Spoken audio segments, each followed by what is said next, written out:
दोस्तों, हमारी सीरीज चल रही है जिम कॉर्बेट की बुक ट्री टॉप्स। पिछले एपिसोड में आपने देखा था कि लॉर्ड हैली, जो कि यूनाइटेड प्रोविंस के गवर्नर थे, उन्होंने इंट्रोडक्शन लिखा था जिम कॉर्बेट के बारे में ट्री टॉप्स बुक के लिए। अब ट्री टॉप्स की कहानी।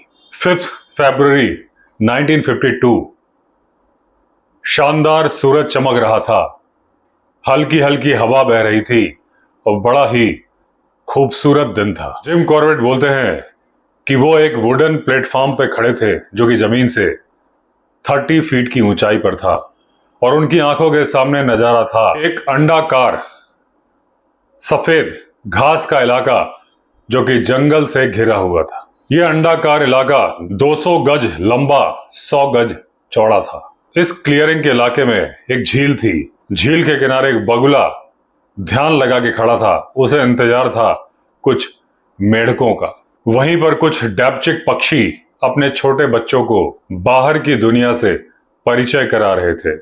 वो छोटे छोटे बच्चे कंचों के आकार के थे। झील के किनारे जो नमक था उस पर चल रहा था एक गेंडा। कभी वो उस नमक को खुरसता था, कभी अपनी नाक उठा के हवा की खुशबू का जायजा लेता था। ये जो झील थी, इसके किनारे 3 तरफ से जंगल था और एक तरफ से था ग्रासलैंड। अब जो झील थी उसके चारों तरफ घास लगी थी। वो ऐसा लगता था जैसे वो घास झील का फ्रेम बना रही हो और उस घास के पीछे पेड़ लगे हुए थे केप चेस्टनट के।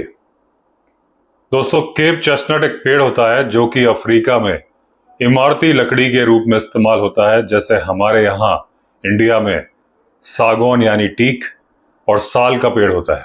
इन केप चेस्टनट के पेड़ों पर पर्पल और ब्लू कलर के बड़े ही सुंदर फूल लगे थे और उनके ऊपर खेल रहा था एक बंदरों का झुंड जो कि थे कोलोबस मंकी। सफेद पूंछ, सफेद बाल जो कि उनके कंधों के पास लटक रहे थे। और जब एक बंदर एक पेड़ से दूसरे पेड़ में जंप कर रहा था तो कुछ ऐसा लग रहा था दूर से जैसे कि तितलियां एक पेड़ से दूसरे पेड़ पर जा रही हो। अब इससे ज्यादा शांत और मनोरम दृश्य कोई हो नहीं सकता था। थोड़ी ही दूर पर एक हाथियों का झुंड था। यह झुंड किसी बात पर नाराज था।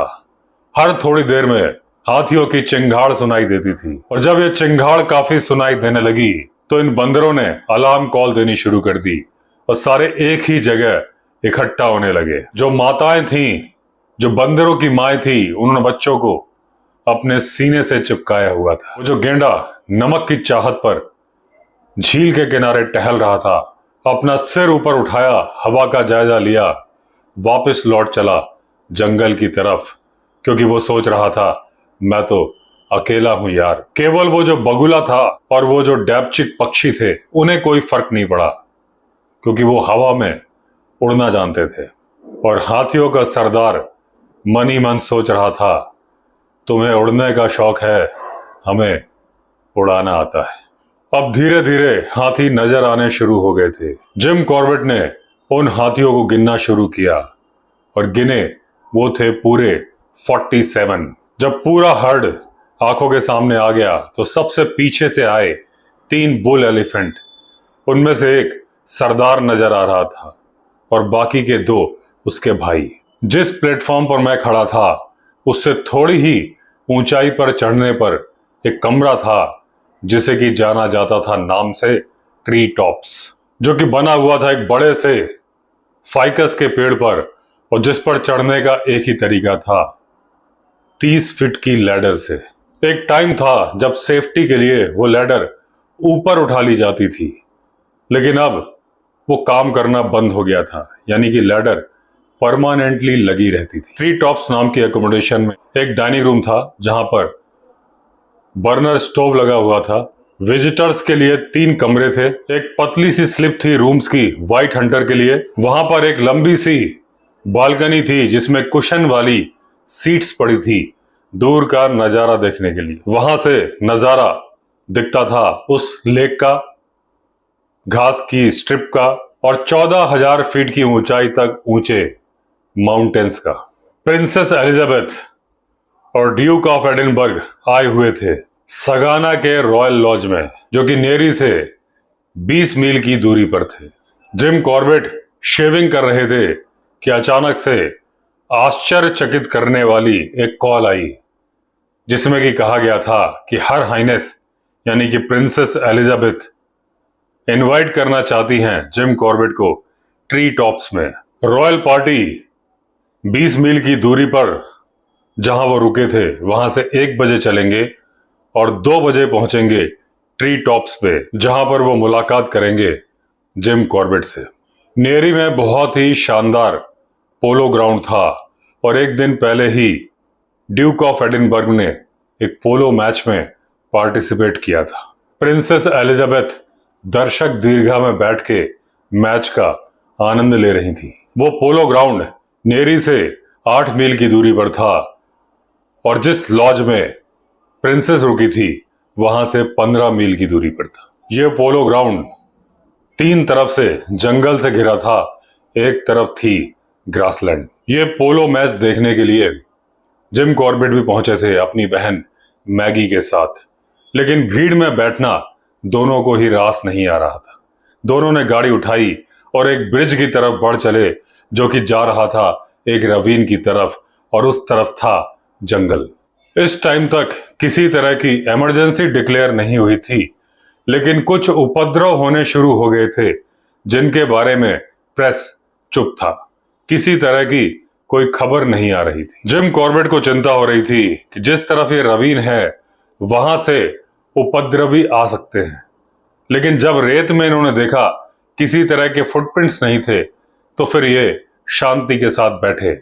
इसीलिए पोलो मैच से जिम कॉर्बेट और मैगी गायब थे। जैसे ही जिम कॉर्बेट को प्रिंसेस एलिजाबेथ का इनविटेशन मिला, उन्होंने दोबारा शेव किया और उसके बाद एडमिनिस्ट्रेटिव ब्लॉक की तरफ चले गए पासेस लेने के लिए, क्योंकि रोड्स बंद की गई थी रॉयल पार्टी के लिए। फिर जिम कॉर्बेट ने अपनी गाड़ी निकाली और 8 मील चल पड़े। पोलो ग्राउंड तक तो रोड ठीक थी, उसके बाद थी ऑफ रोडिंग और फिर आता था ट्री टॉप्स। अपना बैग गाड़ी से जिम कॉर्बेट ने उतार लिया और उसे भेज दिया नियरी के लिए। लकड़ी के पटिए सीढ़ी के रूप में बनाए गए थे कि कभी अगर हाथी, बफेलो या राइनो अटैक कर दे तो बच के निकलने के लिए। और जब प्रिंसेस वहां से चली गई, उसके 2 दिन बाद 4 पेड़ जिस पर कि वो सीढ़ी कील से ठोकी गई थी, उन्हें हाथियों ने उखाड़ दिया था। दोपहर के 1:30 बज चुके थे और 2 बजे का टाइम दिया गया था जिम कॉर्बेट को। हाथी शांत थे, किसी तरह की आवाज नहीं कर रहे थे और झील की तरफ बढ़ रहे थे घास खाते हुए। यहां से हाथियों को देखना बड़ा ही आसान काम था। इसमें हर तरीके के हाथी थे, बड़े, छोटे, बुल एलिफेंट, काऊ एलिफेंट, और कुछ काउज यानी कि मादा एलिफेंट के पास जो बच्चे थे बहुत ही छोटे थे।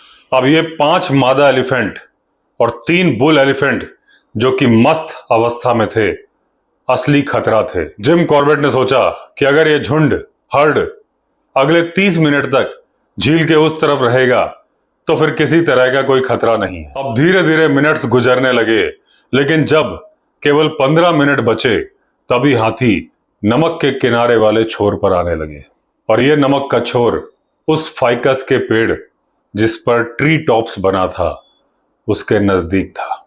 कंडीशन ये थी कि जो ट्री टॉप्स की बालकनी है, अगर उससे कोई रुमाल गिराया जाता तो नीचे हाथी पर गिरता।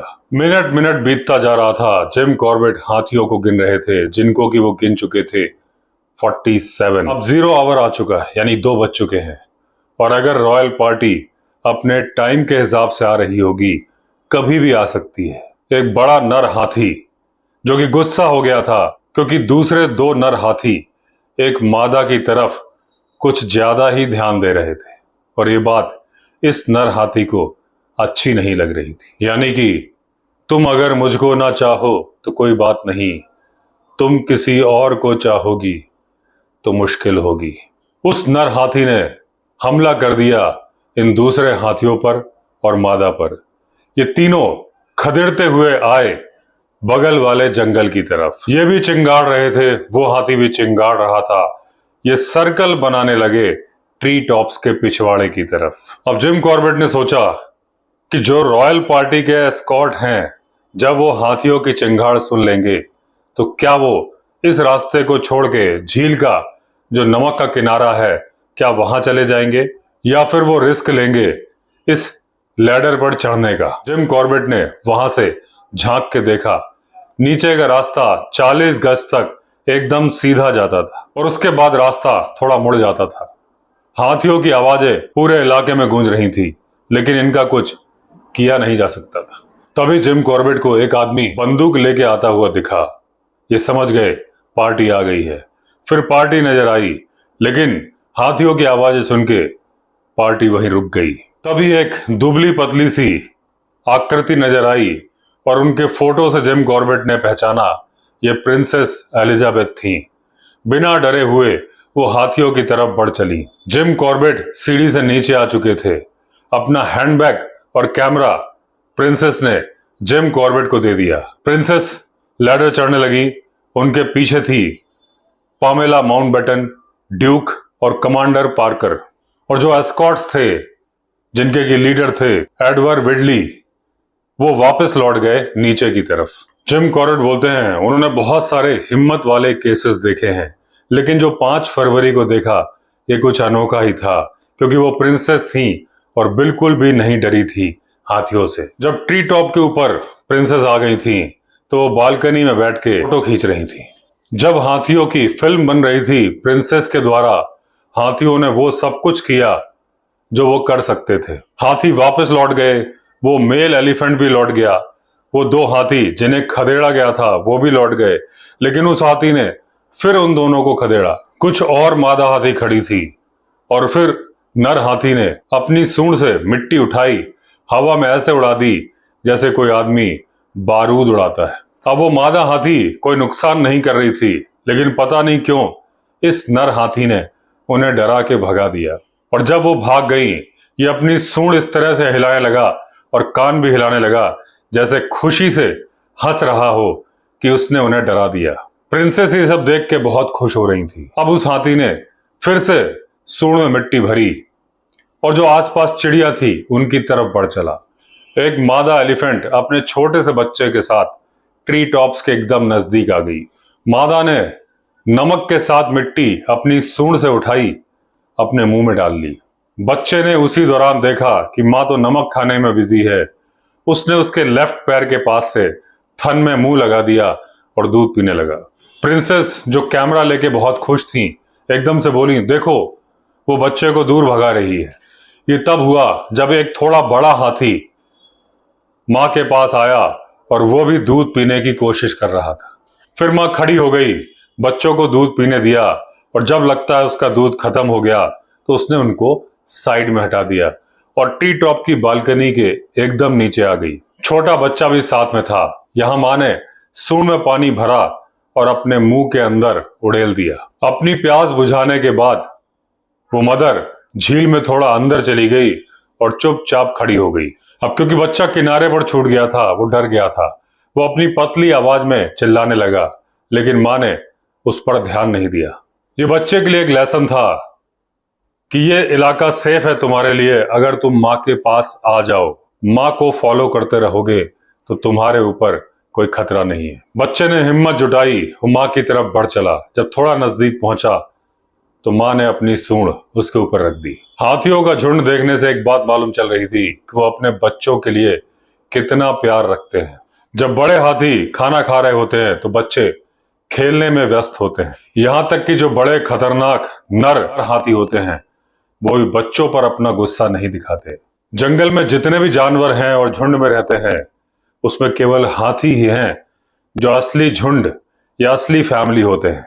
जब एक माँ आराम करती है मैटरनिटी रीजन से, तो उसके साथ वाली मादाएं उसका ख्याल रखती हैं, उसके दूसरे बच्चों का ख्याल रखती हैं। और जब तक उस फीमेल की डिलीवरी नहीं हो जाती, ग्रुप दूर नहीं जाता, आसपास ही बना रहता है। अगर उस माँ पर, उसके बच्चे पर किसी भी तरह का खतरा दिखता है या कल्पना में आता है तो ग्रुप फौरन मदद के लिए आ जाता है। यही वजह है कि जब हाथियों का हर्ड नजर आए और उसमें अगर बच्चे हैं तो उससे दूरी बना के रखना चाहिए। क्योंकि वो कभी भी आक्रामक हो सकते हैं। और यही वजह है कि सीढ़ी के पास प्रिंसेस एलिजाबेथ का आना खतरनाक था, क्योंकि हाथियों के साथ बच्चे थे। क्योंकि अगर हवा की दिशा चेंज हो जाती या उस मादा ने इस रॉयल पार्टी को देख लिया होता तो ये बहुत ही खतरे में आ गए होते। लेकिन प्रिंसेस की किस्मत अच्छी थी कि हवा का डायरेक्शन चेंज नहीं हुआ, हाथियों को मालूम नहीं चला और ये ऊपर चढ़ के आ गए। कार्रा एक मेल बबून जिसने कि एक लड़ाई में अपना ऊपर का होंठ खो दिया है, अब बड़ा ही डरावना लगता है। पार्टी का लीडर है, उसके 11 मेंबर का ग्रुप है जो कि नदी के पास नमक चाटने जाना चाहता है। थोड़ी देर के लिए कारा और उसका ग्रुप रुक गए, क्योंकि हाथी बबून्स को पसंद नहीं करते। कई बार हाथी बबून्स को दौड़ाते हैं और जब बबून पेड़ पर चढ़ जाते हैं तो हाथी गुस्से से पेड़ को हिलाते हैं ताकि बबून नीचे गिर जाए। कारा किसी तरह का रिस्क नहीं लेना चाहता था। जब उसे हाथियों से खतरा नजर नहीं आया तो वो सॉल्ट के इलाके में गया, जहां फाइकस ट्री भी उससे दूर नहीं था। उस फाइकस के पेड़ जिस पे ट्री टॉप बना था, एक मादा बबून जिसमें हिम्मत थी अकेले ही आ गई और जो सपोर्ट की लकड़ियां थी उस पर चढ़ने लगी। अब वो बालकनी के ऊपर आ गई और रेलिंग पर चलने लगी। वहीं पर कैमरास रखे हुए थे। यहां पर उसको एक आलू दिया गया जिसको वो छील रही थी, बैठ के खा रही थी। दोस्तों, इस एपिसोड में इतना ही। बाकी की कहानी कवर करेंगे अगले एपिसोड में। तो अगर आपने चैनल सब्सक्राइब नहीं किया है तो चैनल सब्सक्राइब कर लीजिए। चलिए फिर मिलते हैं अगले वीडियो में। तब तक के लिए all the best. Vande Mataram.